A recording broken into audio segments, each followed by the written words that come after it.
Level up your LA Kings experience with the new Vivid Seats Elite Seats. All the on-ice Kings action with even more exclusive access. Enjoy great seats to the game along with premier dining inside the Lexus Club with all-you-can-eat food and non-alcoholic beverages. Plus, get a free Team LA Kings item and parking with your purchase. Score your Vivid Seats Elite Seats tickets today and earn rewards on each purchase from the only ticket company that rewards you for buying. Experience it live with Vivid Seats, the official partner of the LA Kings. You're listening to an LA Kings podcast. For more episodes of this and every other Kings program, visit lakings.com/podcast. You're listening to All the Kings Men, the official podcast of the LA Kings. Now, here's your host, Jesse Cohen. All right, it's Monday. It's time to ask the top 10 questions facing the LA Kings for the 2005 offseason. Joining me to do so, Zach Dooley. How are you doing today, Zach? Jesse, I'm doing good. Last time we talked, I feel like we got the chance to put our closure to last year, right? And I feel like this is the episode where, whether we're ready or not, we look ahead only. Yeah, and just to reset and sort of clarify the purpose of these things, because I've never really liked the rebranding that I gave it, which was the top 10 questions, because top 10 questions to me implies an answer, and these are not questions that we will have an answer to. Perhaps, I mean, who knows, right? Some of them could be... We could be looking 4 or 5 August, months down September. the road, right? Yeah, exactly. But these are the storylines that are unresolved that are facing the Kings for the 2025 offseason. And this particular list of storylines or questions, it's kind of a double-edged sword, right? Because in the past few seasons, there have been questions that were sort of multi-layered and complicated. And this one it's pretty simple. It's pretty straightforward. This was probably the easiest one in recent memory. I think when you first sent me over the questions, it was like all 10 were right, except you wrote them before the Rob Blake news came out. It was like, that was right. Literally the only change. It was like, okay, right. we have to make a little change, but it was like, okay, 8 or 9 of these 10 I think are obvious and we don't know the answer, but there's plenty for us to at least discuss because all of them are interesting and important. But most of them have a fairly binary resolution, right? Like, will they or won't they? Whereas in the past, it was sort of like, well, which of 18 different ways could, and I there were a couple of years ago, I don't remember which offseason I had sort of targeted, but, I'd say like this, that offseason is going to be the most pivotal offseason in Kings history. And this offseason, obviously every offseason has the potential to be pivotal, right? Like if you make the right tweak and things go right and you look back and you can say, oh, that was the summer that it mattered. But this summer, it's sort of like, okay, well, are we maintaining or aren't we? So we'll start off with the most obvious one, I think, sort of, and that is, will the LA Kings re-sign Andrei Kuzmenko? And prior to the end of season availabilities, I wouldn't have had a real strong, well, I still don't have a real strong feeling, but the way the question was answered at the availability sort of made it seem like, oh, maybe there's stuff going on that we don't know about. I do want to say, when the trade went down, and I think I've brought this up before, there were a lot of obvious comparisons to Gaborik and Carter. And I know I've mentioned this in the past. At the time, I was reluctant to accept those comparisons. They seemed very sort of like, oh, okay, everybody calm down. Circumstantial. Yeah. But I got to tell you, Zach, like, he was, for what they needed him to be, he was incredible. They needed him to be what he was, right? He was exactly, what this I think he was better than what they needed him to be. But I agree. Yeah. No, I agree. Like, I don't think you could have asked for a better outcome, right? Like, you give up a 3rd round pick 3 years from now, and you get a guy who had nearly a point per game once you take out the time it took him to get settled, like point per game in the playoffs, like made a terrible power play look pretty darn good. Like, he was, I think, everything that the Kings could have asked him to be. I agree, which makes this conversation a lot more interesting than maybe we thought it would have been on deadline day, right? Yeah, absolutely. And oddly enough, I still agree with the position that I've heard other, Kings commentariats say, which is, there were conversations in, late March or early April of people saying like, well, lock him up for 8 years. And I was like, let's hold off on the 8-year contract. I have no idea what Andrei Kuzmenko is looking for. Obviously, that's between him and his agent and the organization. But I would imagine, given his age and his time in the league and his opportunities, I would imagine he's probably looking for a fairly, I don't even know what the right word is, a contract that would allow him comfort in the future, right? Like whatever the term and the amount is, he's got options that other players don't necessarily have. I mean, he's played in the league 3 years. He has a 35-goal season to his name. He has a 70-point season to his name. And yet he's been on 4 teams in those 3 years. Yeah. And here's why, to me, he is so fascinating, is because he has those things. He was so effective for the Kings, just like he was at the start of his Calgary tenure and his Vancouver tenure. But we've seen what year 2 has looked like in those places, and it hasn't been nearly as effective or productive as year 1. If it was, he wouldn't be here, right? He would probably still be in Vancouver, or he'd be in Calgary, because he was that level of player. Now, Kuzmenko said he gets it now. That was one of my takeaways from exit interviews. We didn't talk about it last time, but he said, 3 years, 5 coaches, I understand now what I need to do to play in this league. And for all that was talked about his offense and his power play, how many times do we hear his back-checking compliment? It was a lot, right? So he said, he's like, okay, now I kind of get it, right? It's taken me this long to get it. And if it's a player who continues to get it and continues to be at the level we saw, the Kings really should try to re-sign this player, right? But the reason maybe you don't is he going to be that player over signing him for 1 year or 2 years or more years? And that, I think, is the question that really needs to be answered, is like, if he's the guy that he was for 20 games, no brainer. But 20 games and 80 games aren't the same thing, and nor is 20 games 2 years or 3 years worth of 80 games. And I think that is why this is so complicated, perhaps.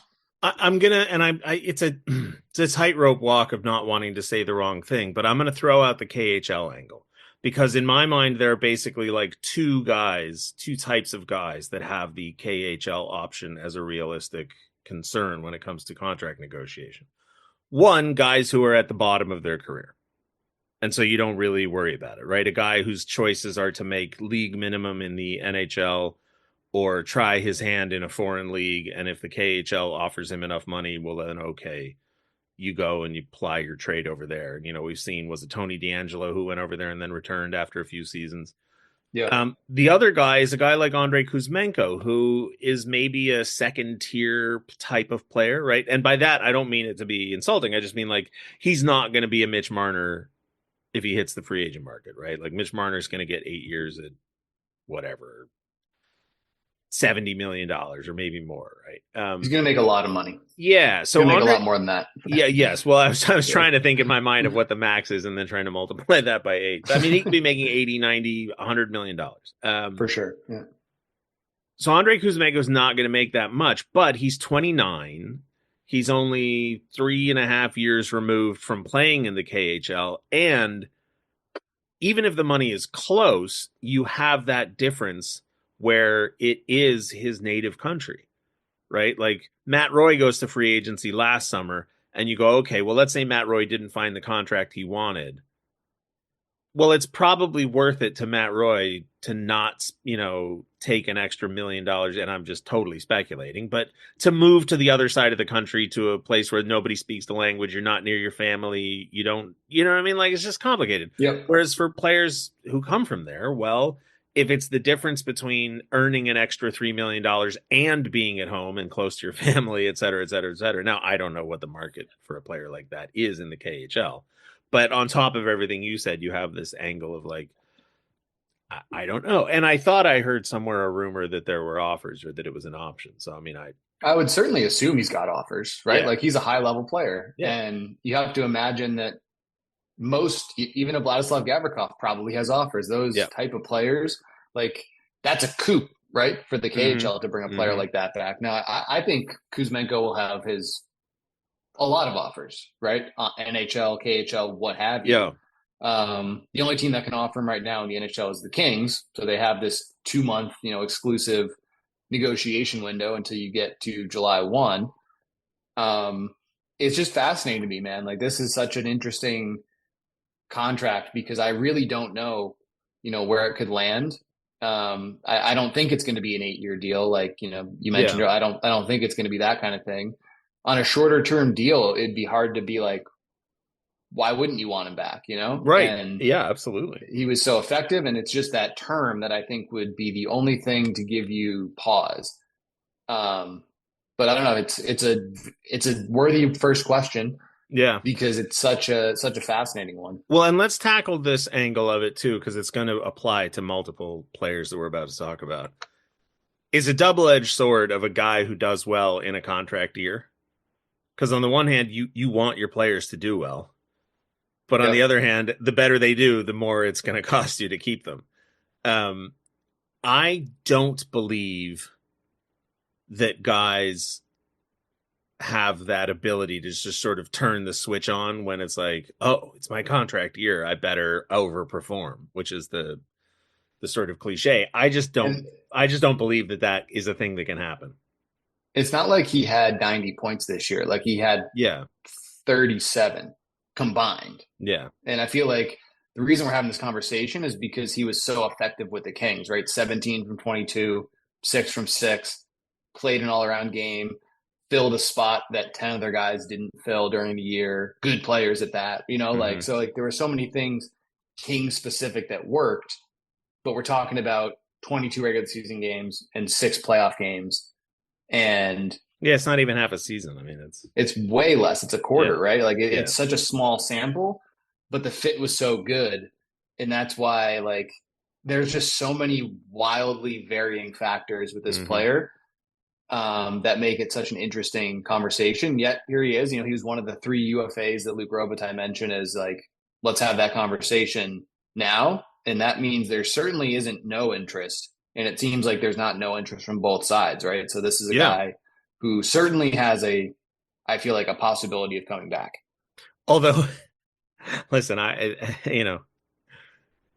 can't speak any language other than English fluently, so this is not a knock on Andrei Kuzmenko, but I have a really hard time nailing down just how fluent he is, because there's some moments where he's handling a scrum and he's taking questions from 20 different people with different, enunciation levels and accents and everything, and he's answering the questions. And then there's other times, like in the postseason media availability, where Gavrikov clearly had to explain to him what the question was. So you go like, oh, well, yeah, okay. Speaking of which, that brings us to our next question, which good is segue. Yeah, thanks. Which is Vladislav Gavrikov, who is also an unrestricted free agent, also from Russia, and also in a career year. I've seen multiple people say that after Kemper, he would have been their vote for team MVP. And while I personally voted for Adrian Kempe, if you wanted to tell me that Gavrikov was the team MVP, never mind second, I don't have a really strong argument against it. He was very valuable. You think, like, where would the Kings have been if they didn't move Gavrikov to the right side early in the year and say that Anderson Gavrikov was our ride or die, right? Like, where would they have been without that pair for 45 games? I don't know. That was, if I could have voted them as a pair, they might have been my most valuable players on the team. Like, they were that effective, I think, and that important for a team that lost Drew Doughty in training camp. Gavrikov's such an interesting one as well, because, he's going to be 30 during next season. He signed a shorter term, higher AAV deal last time to not be a free agent, chose to stay with the Kings. You hear talks and rumors of, a longer term extension with a bigger dollar figure, pretty high number. And you kind of find yourself in the position of like, ooh, man, that feels like a lot of money to commit to like a defensive defenseman. How could you pay that? And then you watch the team and you're like, well, how could you not pay that? Like, imagine them without this player there. And it's like, oh, I don't know. Those are conflicting things, but you're nodding your head like you agree. Yeah, well, that's where I think he's kind of got them on the barrel, because if Gavrikov walks, I don't think it's enough to throw the entire roster into like a rebuild, but I mean, what do you do if you don't have Gavrikov? Like, You got to replace him, right? I And, mean, yeah, because not to sort of make it overly complicated, but listen, Andre Kopitar is only getting older, and Drew Doughty is only getting older, and Joel Edmondson is only getting older, and if you don't have I mean, he played that perfect role where yes, he could fill in for Drew Doughty, but even on nights when he wasn't filling in for Drew Doughty, he was stabilizing your second pair. And for sure. And I mean, that's if you get into this complicated conversation of, what does valuable mean, right? When you say MVP, and like one of the reasons he was so valuable was that he can play both sides. He can play top minutes. He can play, second pair minutes. He does it all with a smile on his face. Doesn't seem to bother him. He was an excellent ambassador to a new player acquired at the trade deadline. I mean, yeah, I don't know. I mean, you kind of have to. So then the question just becomes, well, how much are you willing to overpay to maintain continuity? Right. And look, the Kings have a shade over 23 million in cap space. Their cap will go up substantially again the following year by the league. And if you assume that, Andre Kopitar does retire as he's hinted, that's a lot of money coming off the books. And then the salary cap goes up again. And say, just for a number, 10 million today, not that I think Gavrikov's going to get 10, but 10 million today is not 10 million tomorrow. And it's not 10 million in 2 years, right? It's less and less as the years go on. So I do think we're going to see some surprisingly high cap hits this summer that feel like overpayments because of the cap is rising, and it's already been like publicized that it's rising. Yeah. So teams know what that value is going to be the following year and the year after that. Gavrikov, I think we both agree, is he's the biggest number to fit in. So he's the biggest chunk of that 23 million in cap space. And that's probably the first decision the Kings have to make, right? Because you have to, are you going to pay Gavrikov 7, 8 million, whatever it is? And if you are, that limits what you can pay elsewhere. And if you're not, well, you've got a lot of money to play with to potentially sign another impact player. And, for the last however many seasons, like I said, I would always highlight and say, this coming off season is going to be the most important, and blah, blah, blah. We're now in a point where like we're the wave crashed. There was the most important off season, and now we're sort of in post that mode. But the season the Kings had this year, the regular season, was so strong that now, if you're management, and we'll get into some of the other decisions they have to make, obviously, but now you do have to sort of look and go like, well, how much is it worth it? Like I said, to maintain the status quo, because even if you maintain the status quo, it's a double-edged sword moving forward. Like you said, the cap can go up, but you also have players that are theoretically going to be moving out. And where do you balance competitive level with, and then like, listen, we'll get into this later, but there are other things that could happen this summer that could totally refresh everything and change. So that's what, the off season is full of craziness. Full of craziness. Yes, exactly. The next question is, we're going to stick with, unrestricted free agents. We're going to lump some of them in together, though, because the fourth line, and a lot of conversations was had about the Tanner Jeannot availability or lack thereof in the playoffs. But Tanner Jeannot is not the only fourth line player. Trevor Lewis is also an unrestricted free agent and said that he would like to return in his post, or keep playing, I should say. I don't know that he mentioned specifically for the Kings, but said that he didn't feel that he was ready to retire. Tanner Jeannot acquired for a second and a fourth round draft pick and makes, what was his hit, 2.9 or something like that?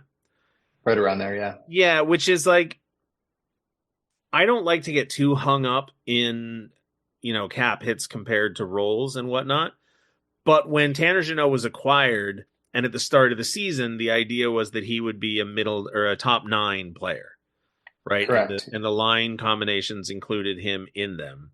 And by the end of the year, he was, especially with the acquisition of Kuzmenko, he was pretty clearly relegated to a fourth line role. And while I don't think that necessarily diminishes a player's value, like I believe that you can be an excellent top line player. I believe that you can be an excellent third line player or fourth line player or third pair D, right? Like, and I think that there's something, and I would point to the Mike Keens and the Chris Drapers of the world and say, like, listen, yeah, Mike Keen wasn't Mario Lemieux, but Mike Keen did what Mike Keen did way better than Nathan Lafayette did what Mike Keen did. And you've never heard of Nathan Lafayette, and we've all heard of Mike Keen. He's won the Stanley Cup however many different times.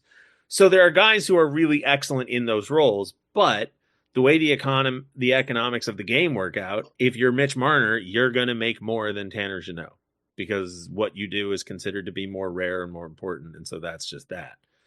So how much is Tanner Jeannot going to make? How much is he going to want? Is he going to be happy with a fourth line role, or does he see himself as still being able to compete for a top nine? Like, these are all questions that need to be resolved before a new contract is reached.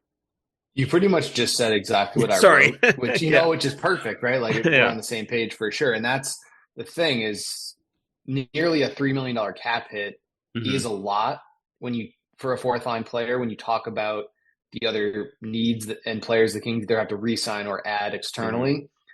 But yet, the most effective version of this team had a fourth line of Jeannot, Hellenius, and Turcotte. Yep. No question about it. That was the best fourth line the Kings had. And it didn't last that long because Turcotte and Jeannot both got hurt within like a 2-game span. But there was like a 10, 12-game stretch where those three were outstanding. And there was a lot of value to Jeannot being on that line. I thought he was, when you put him and Hellenius together, the two of them were kind of big bodies. They played the forecheck. They opened up ice for Turcotte. Those three guys were extremely effective. But this isn't a baseball situation where you can pay everyone however much you want for their role. You have to fit the pieces under the salary cap. And I think Jeannot's cap number, largely influenced by the 24-goal year he had in Nashville. The Kings did think he originally, I think, would be that second or third line player. He ultimately found that home on the fourth line instead. And if he comes back, I think he would be on that fourth line next year, likely with Hellenius and maybe with Turcotte. Like, maybe that would be what the mix would be.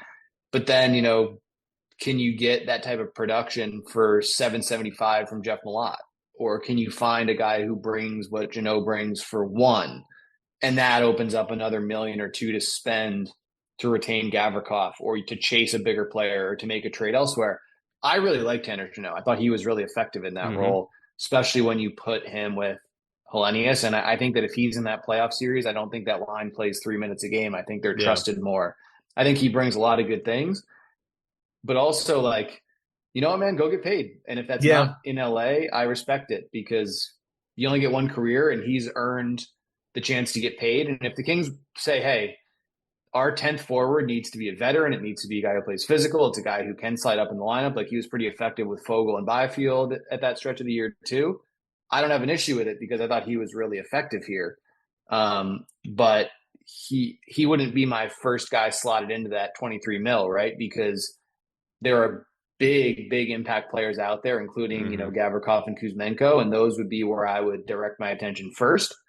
And if Jeannot and the Kings can work out a number, I'd be happy to have him back, because I thought once he found his role, I thought he was really effective. Yeah. There's also a question of competition level for the role, right? Like, let's just say theoretically Mitch Marner, if he were to leave the Toronto Maple Leafs, how many guys in the league are there that could even realistically hold a candle to the idea of replacing Mitch Marner, right? It's not many. You probably count them on your hands, right? Yeah, that's an elite player. Maybe 10, maybe if you're like really stretching it. Elite hockey player.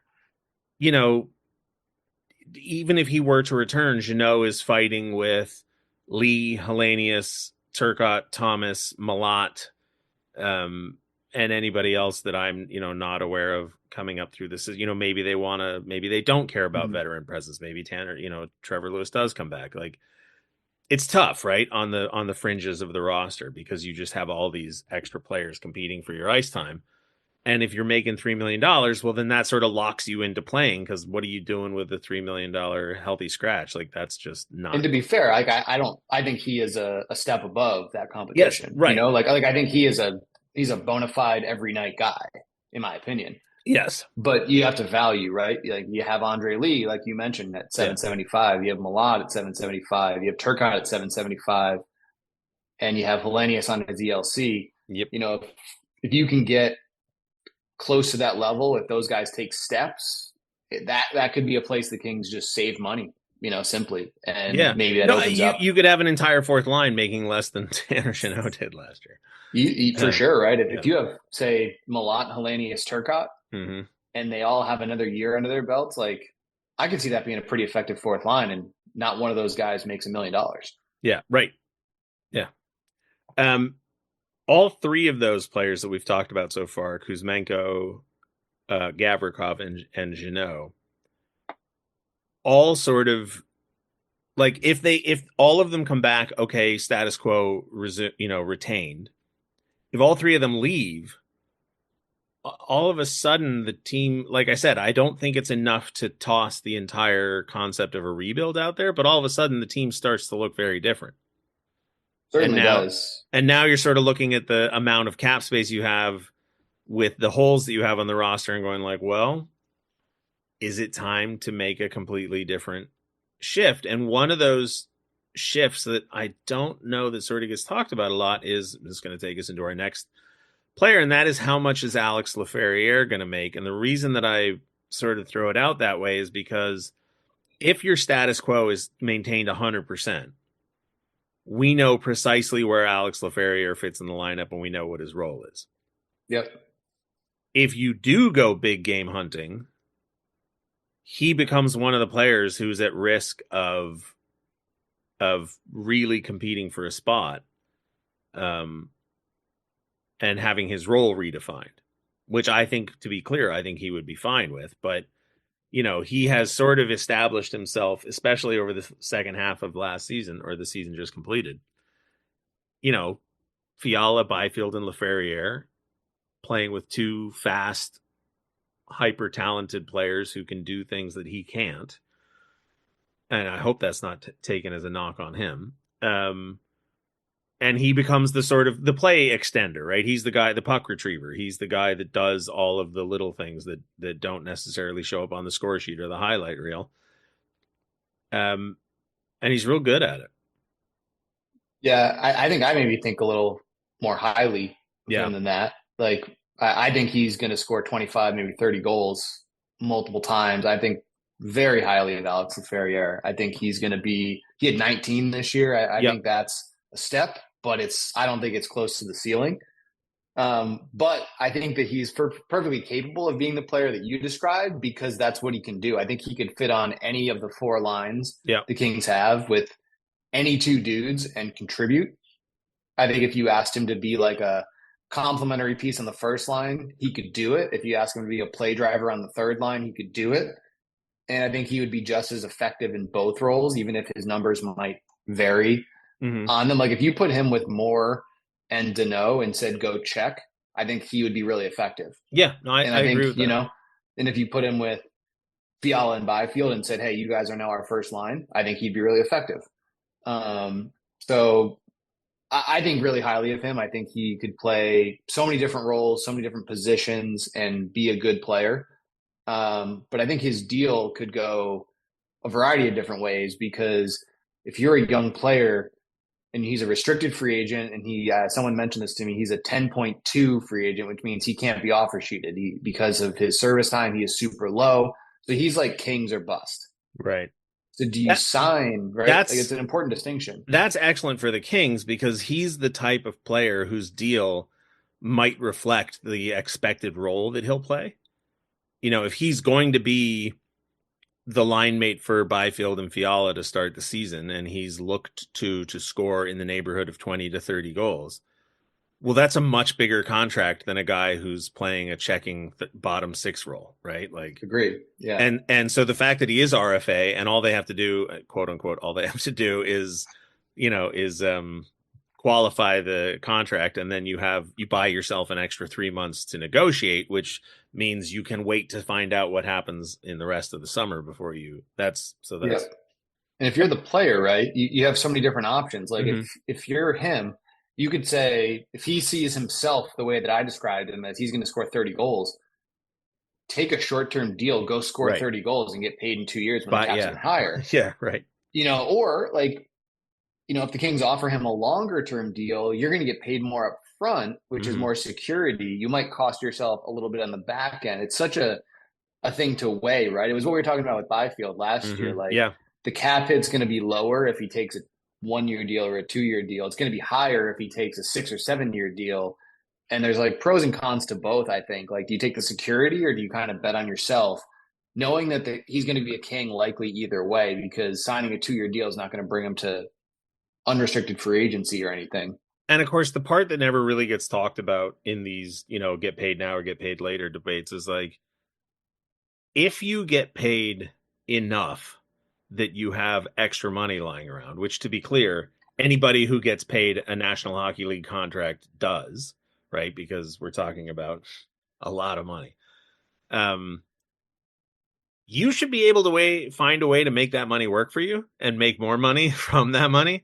Like, we talk about it as if, well, the only money you'll ever earn in your lifetime is during the breadth of this contract. So do you want to make a lifetime earnings of, 42 million or 54 million? And at some level we all go, well, I can't even conceive of ever having either amount. So what possible difference does it make? But the reality is, if you're going to make $2, $3, $4, $5 million a year, look at, like, get an accountant, get a business manager.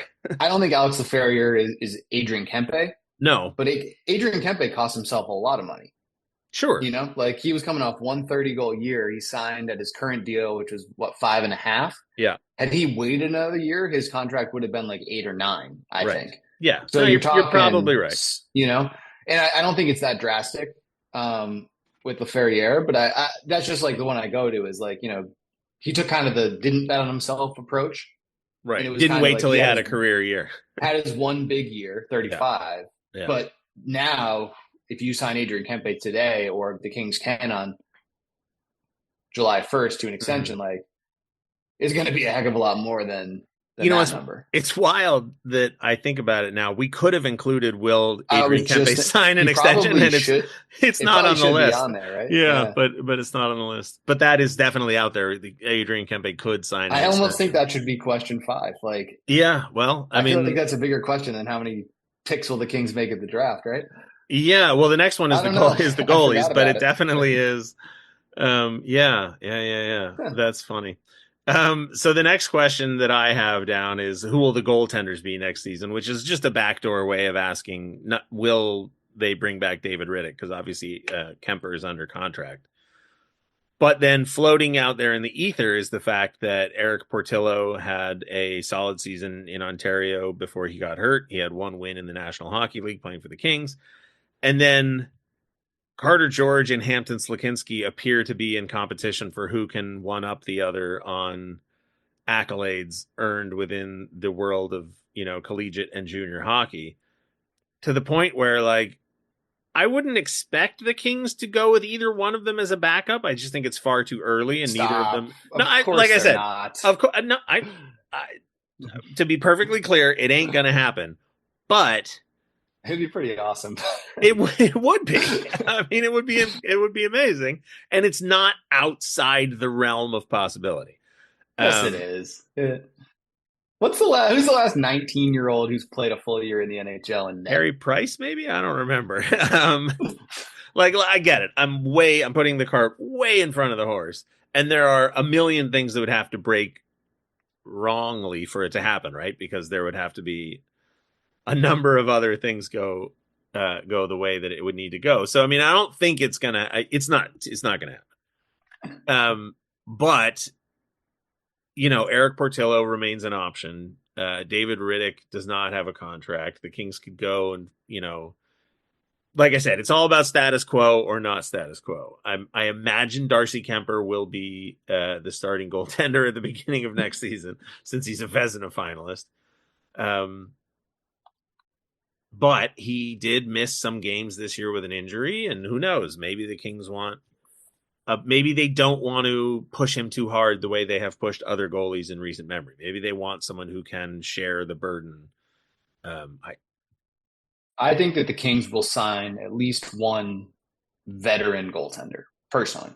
Yeah. And whether that is David Riddick or it's Phoenix Copley or it's a player of that ilk, or maybe in maybe a little more played more games, in the league last year. Like I think that's what the Kings will do. And I don't know if it'll be Riddick, but I think it'll be kind of around that contract level, like a shorter term deal, low AAV, but like a guy who they know can play 20, 30 games in the league. Mm-hmm. I think that with Kemper's injury history, like you mentioned, like he did get hurt last year. I actually thought that was when Riddick really stepped up and played really well. So it could be a guy like that, but I think that they will want a veteran guy in net alongside him as opposed to going with a younger player. And I think that you can probably get that player for around the same cap hit.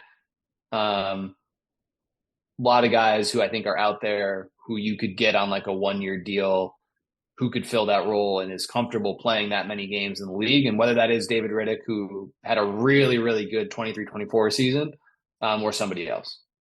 Yeah, well, and that's one of those things where it's like timing is so important, whether it's face-off wins or special teams play, or if it's your contract, you're not like it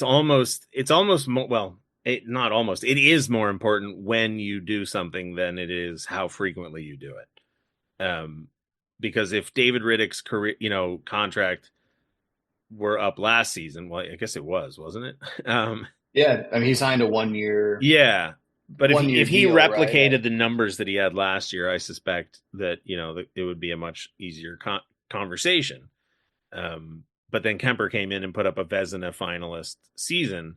Whereas going into this season, I'm not sure that Kemper would have obviously been the leading candidate to get the first crack at being like your 1A starter.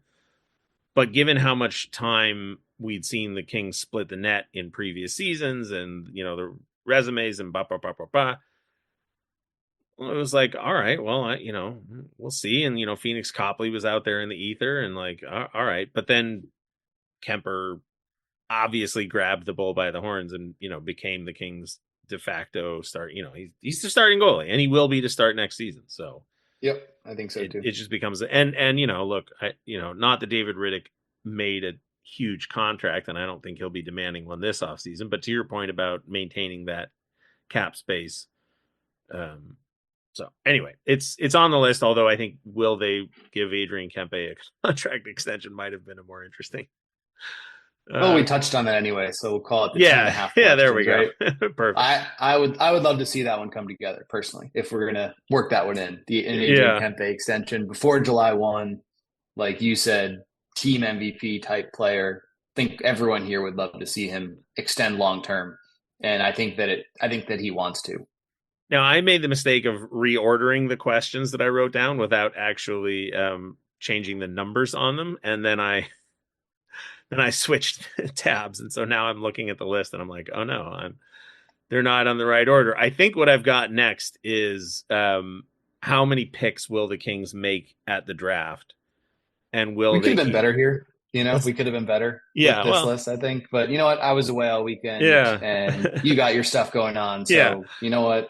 But I mean, look, the question is they've got 7 picks in the draft. They have a first, a third, a fourth, a fifth, a sixth, and 2 sevenths.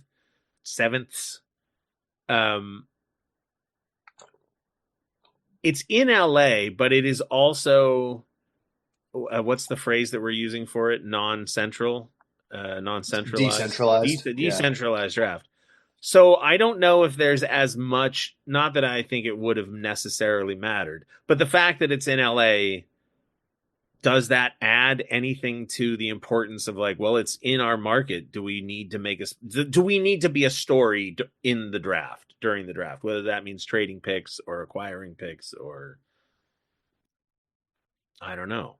I hope not. I hope that wouldn't factor in. Selfishly, I think you and I are both on the same page, which is don't do anything. Just let us get through the day. Make your picks. We'll talk about them. That'll be fine. Please don't make us scramble and have to figure something out in the middle of the day. Here's what I thought that the Kings did an outstanding job last year, right? Mm-hmm. You turn a pick in the 20s into Liam Greentree and Carter George. Mm-hmm. Heck yeah. Do that again. I love the trade down they did. They got the player I think that they had in that same tier and added Carter George for free. Yep. And then you get those two guys, and it gave them the flexibility later to trade up to get Jared Woolley. And they traded a pick, I think, for Tanner Jeannot. Mm-hmm. So like they did other rounder. things with other picks because they traded down early and amassed a second out of nowhere, which was awesome. So that's if you could do that again, let's just run that back. Yeah. I sort of suspect, based on nothing at all, and to be clear, we might get like you, and I say we as in you and I and other employees of the team, we might get a whiff occasionally, right? If the scouting staff deems it necessary and PR agrees, maybe we get a crumb passed along to us about like what they might do. But the draft is way too fluid and way too complicated because it depends on what other teams do ahead of you, and there's no way of knowing how it's going to unfold and break. So it's just like, I don't know. When the Kings picked 2, I had a good idea. When the Kings picked 9 and drafted Bryant Clark, I had a pretty good idea.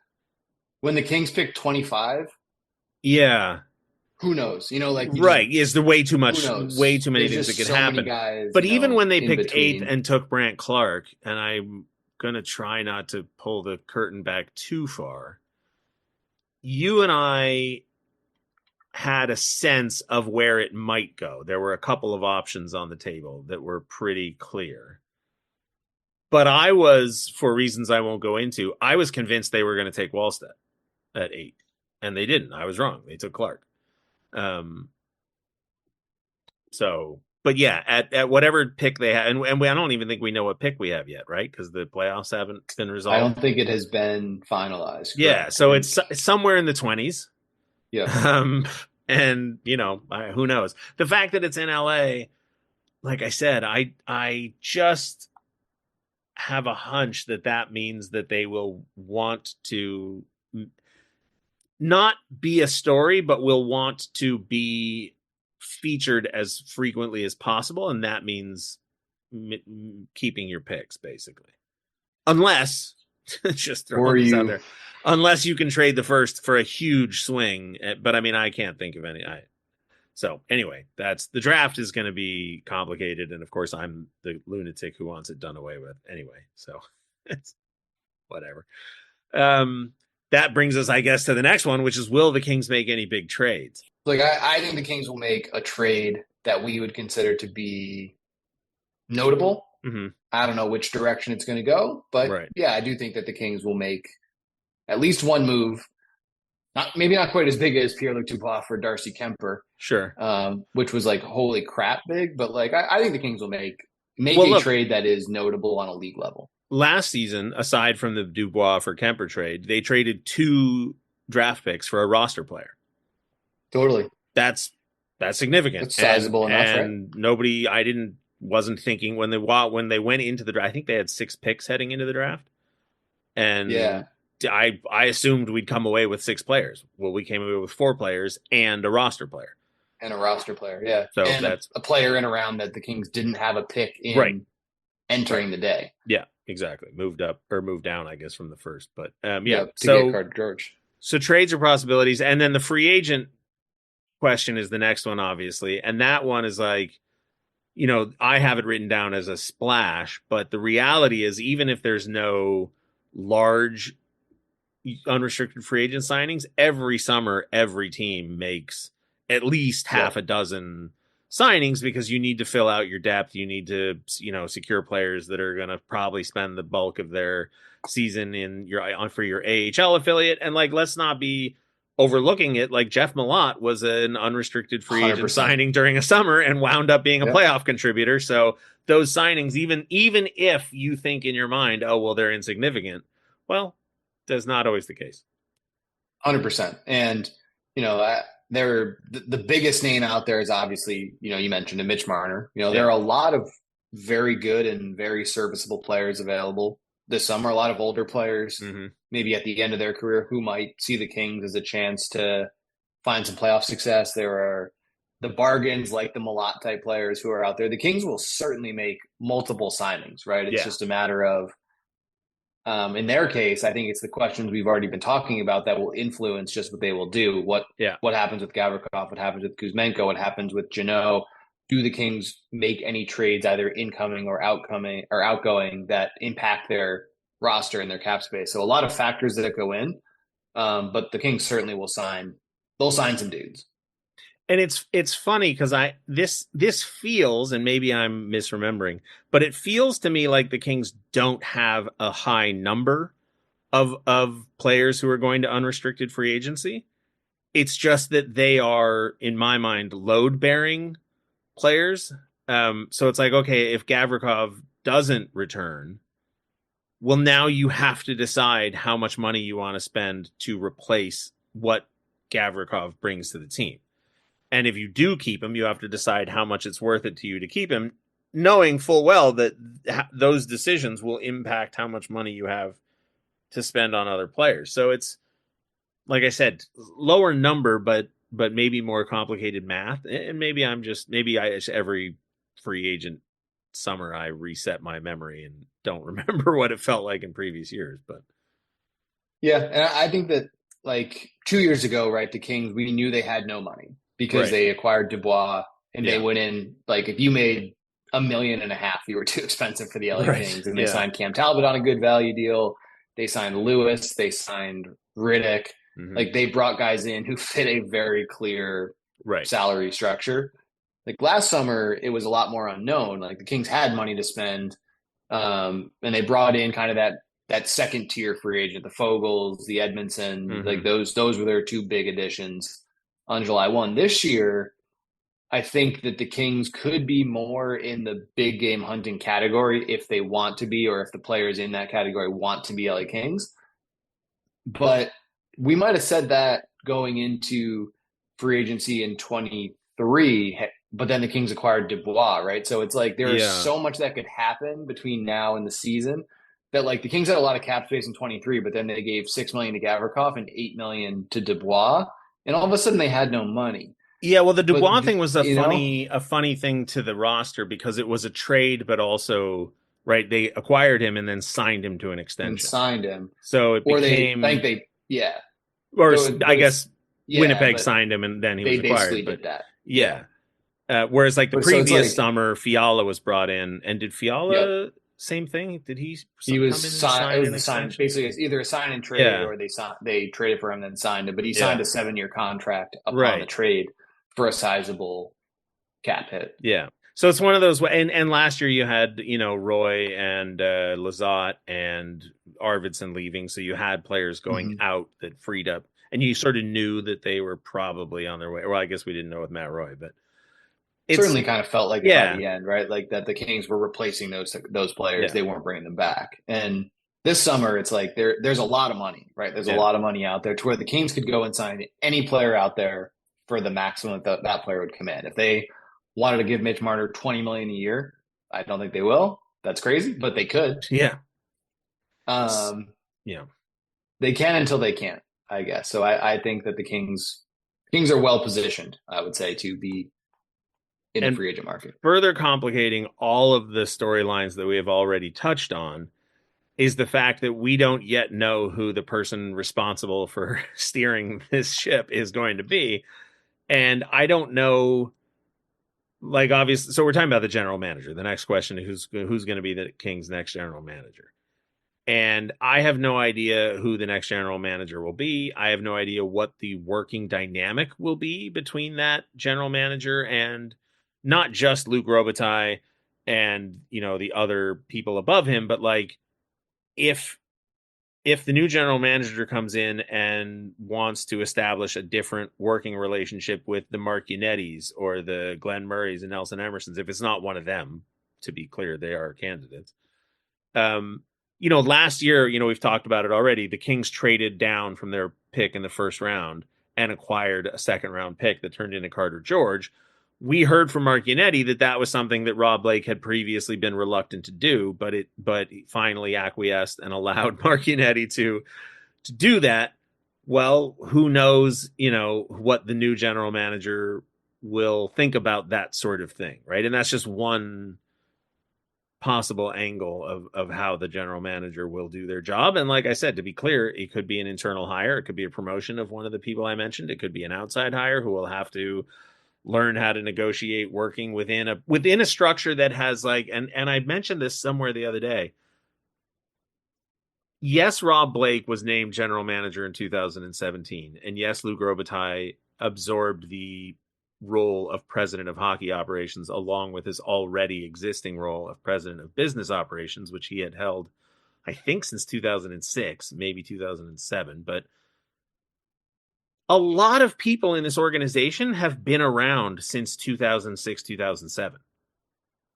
Like, just because the general manager changed, the way that the identity of how the LA Kings operate has not shifted that much just because there was a change at the top of the ladder. It changed some, but Mark Yannetti's been in the organization since 2006. I don't remember how long Nelson Emerson was in the organization, but I believe he served in an executive capacity before Rob Blake joined the organization again in 2013. I think Glenn Murray has been around for longer than Rob Blake was. I could be wrong about that. Like, a lot of the people who are in important positions have been there a while. And so that creates an environment that a new general manager will have to either decide that they are going to work with or try and change. And we don't know who it's going to be.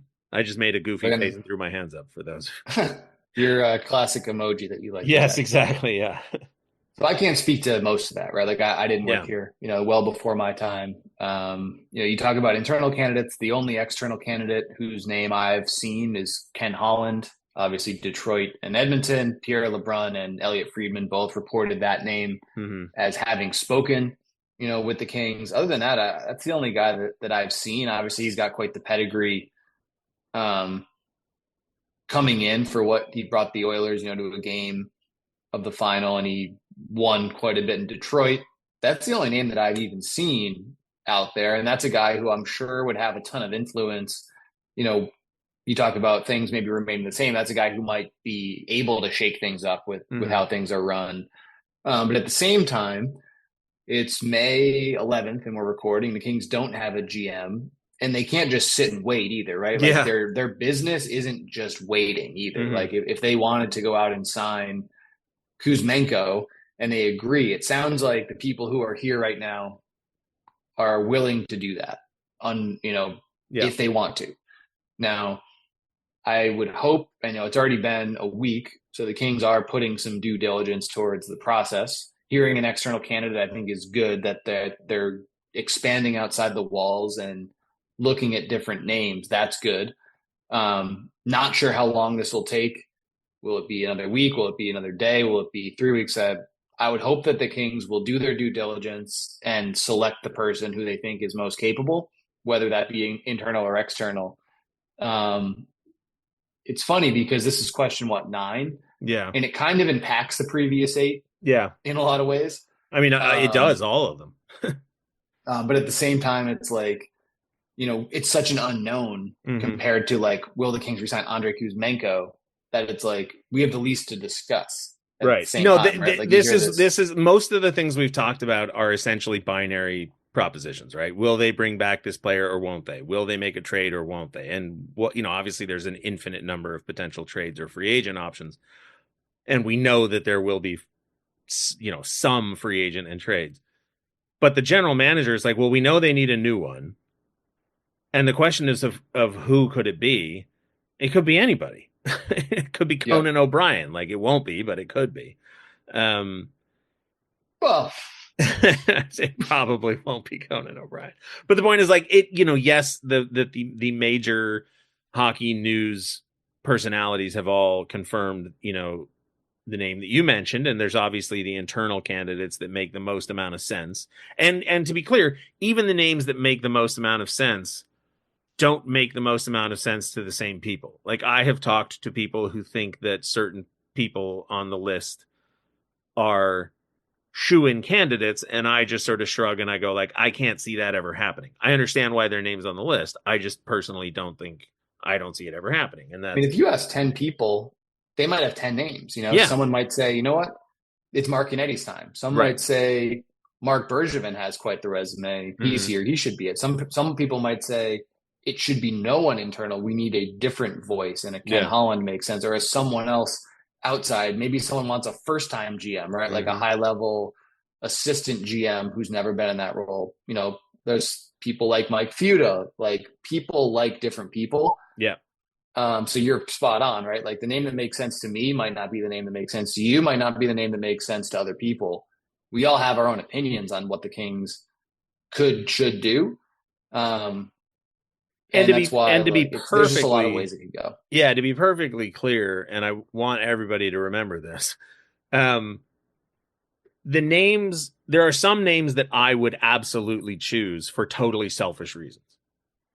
Right? Like there are some potential names on the list that I would 100% feel like I would benefit from personally if they were the candidate, previous relationships, etc. There are other names on the list where I go like, yeah, I don't know that guy. I've never met that guy. Maybe it would be better for the team, but it's a stranger to me.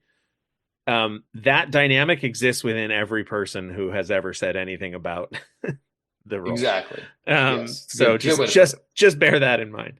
But one thing I will say, backtracking, is that the way Luc Robitaille talked about the search for a candidate to replace Rob Blake as general manager of the LA Kings, I was actually surprised at how much I liked his answers, because not only did he talk about the potential for the need for an outside voice, but also talked about the urgency to fill the role, and not like we need it tomorrow, but draft, free agency. You know, like you have some time, but you can't leave it to August. Like totally, you kind of have to have it sorted out by the second week of June, which is about a month away. Or if you don't have a contract signed and it all locked up, you need to have a pretty good sense of where you're going and have begun the negotiations, I would imagine. And not that his answers to those questions were necessarily like surprising in information that none of us knew. We all know teams part ways with their general managers and you need to replace them. And there's deadlines on calendars that need, it's the same thing when Gavrikov said, well, I have no deadline. And it's like, well, you do, like it's just not tomorrow. Yeah. Even if you don't need to sign a contract by the day one of free agency, you do need a contract to play. So start of the season at the bare minimum is the deadline. And I think it's January 1st. If you don't sign by that, you can't come back at all that season. So there's deadlines. But like I said, the notion that an outside voice might be beneficial, and then the urgency, but the seriousness with which you treat urgency, because urgency, like most things, you can run around like a chicken with your head cut off and in an urgent style, but it doesn't mean you're going to make a wise decision. So I liked his answers in the post-season media availability. There we go. Yeah, and that is going to bring us to the final question, and this is why I was sort of hedging my bets on some of the comments I made about the general manager, because the final question is, will there be any other changes to the coaching staff or the front office? And so I'll keep it simple. If the hire is an inside hire, if they promote somebody who already works for the team, well, now you have to replace that person, and you potentially have to replace the person who replaces that person, and it could go on for quite a while. And then it was also, and I wouldn't feel comfortable raising this issue except that it was brought up and discussed during Luc Robitaille's media availability, and that is, will there be any changes to the coaching staff? Which a new general manager, if the Kings had missed the playoffs instead of making the playoffs and losing in the first round, I think it would be expected that an incoming general manager would have the right to choose their own coach. The fact that the Kings didn't miss the playoffs and in fact tied a franchise record for points in the regular season after having made the playoffs for 4 years in a row, as disappointed as many fans might be with that outcome, I think it makes it a more difficult conversation for an incoming general manager to decide to put in his own guy, as it were, in the coaching spot. I think so. I think that person will have the opportunity to look at that. I think that it was what Luke said, right? Like, you can't tie someone's hands on that job. It makes your job a lot less appealing, right? Like, 100%. I think that there would be, you look at who's out there, you look at who is out there that the Kings opted not to hire last summer specifically. That rules out a number of those people who were available. The Kings opted for Jim Hiller, and I don't think anything has happened that the Kings would then go back to one of those people. So you're talking about a pretty small pool of coaches, I think, for that role. I think it's unlikely, personally, like Luke did. But I do think it's important, at least, that the new general manager has the opportunity to make that decision, even if it's remaining status quo. And I think that it's likely going to go that direction where it would remain status quo. But it's important that you give that person the opportunity to make the call all throughout your organization. Otherwise, you're not going to get the best person because that person's not going to want the job. Yeah. And, there are interesting transitions of power within sports franchises. And sometimes there's a natural vacuum created. So like when Willie Desjardins was hired as the interim coach in the 2018-19 season, I don't know if he could have earned himself a permanent role by saving that season, but he didn't. So at the end of the season, it was not, nobody was there to put up a fight when Todd McClellan came and brought, I'm blanking on his defensive assistant coach right now. Trent Yanni. Thank you, Trent Yanni. When you hired a coach and also an assistant coach, it made perfect sense. You go like, okay, sure. And then this season, when Jim Hiller was, retained as, went from interim to long-term, DJ Smith, who had already been previously hired to be his assistant coach, kept that job. And, they brought in Newell Brown because, previously, Jim Hiller had been the other assistant coach. And well, now you need to fill that role. And so there are these natural vacuums created. This offseason, you don't have that except that one position of the general manager. And so a general manager who comes in who may want to fill the vacuum doesn't exist. You have not just a coaching staff, you have an entire organization, like I said. Head of scouting staff, AGM, head of player personnel, head of player development. Like everybody from the top to the bottom is staffed. It's just the one spot, but it happens to be the one spot who gets to make a lot of these decisions. And like you said, the organization acknowledges that you can't offer somebody the job and then tell them that they don't get to make any changes. Exactly. Right. It's a tough spot. But to your point, like those holes don't exist. Yeah. That person would have to create them. Yes. Right. So that can be done. Yeah. But it's not as easy as like, hey, I'm coming in, I have 5 open spots, I got to fill these 5 spots. Mm-hmm. In reality, you might have 0. And it's like, do you want to create openings in those spots, right? And every day that someone isn't hired is a potential that someone who could fill those spots goes elsewhere too. So you have to, it's a process, right? And if it's a process, and I think that the GM comes in first, the GM makes a lot of calls from there, and that person would have the ability to make changes if needed. But I don't think that there's an obvious name, at least for me out there, that you're looking at and being like, man, we got to get this person into this role. I feel like most of those people who are out there were available last year too. Yeah. And I don't see much going against that at this time, at least till we know who that GM is. A lot of people have texted me or reached out to me on social media platforms privately and asked me who I want, like, or who I think would be the best candidate. And my response, I've gotten pretty comfortable giving back, is I don't know. And I'm not even going to pretend to know. Partially because of the conversation you and I had last time about my lack of faith in the concept of a good or bad person to fill that role. But these organizations are so reliant on collaboration and teamwork that the person coming in, the toughest job the person coming in will have is probably just finding their role within an organization that already has a pretty established environment. Like, it's rare, I think, that you have an executive who comes in and just puts their stamp all over everything, immediately right away. Like and even if you were to hire that kind of person, this isn't the team is not in that position to have that happen. It's not a video game, right? Yeah. Well, and the other thing that I think people forget is that, like, these are human beings. So let's just say they name a new general manager, and that general manager decides he wants to bring in his own assistant general manager and a bunch of other people, and then he creates those vacuums, like you said. Well, now you have to have conversations with all the people you didn't let go about why you let the people that they've been working alongside. You know what I mean? It's just, and if you rub people the wrong way, and if you come in and you try, I mean, this, like, I was very set in my ways when certain changes were made, and I was reluctant to be told that it was time to make changes. Some people can, some people can't, or maybe can or can't aren't the right words, but it's complicated. People are people and stuff. Changing the relationship status to it's complicated. Yes, exactly. And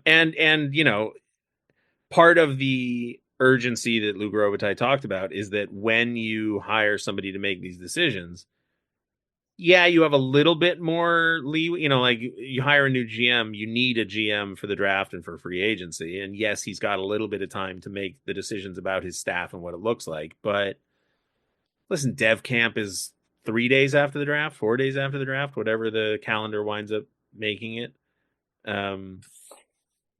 Dev Camp, rookie camp, like, it'll be rookie camp before you and I blink, Yep. And then it'll be rookie camp, then it'll be preseason, then it'll be the regular season, and these decisions need to get made. Anyway, I'm not saying anything anybody doesn't know, so I feel like now's as good a time as any to wrap up. But those are the storylines we're going to be watching this summer. That's it. Yeah.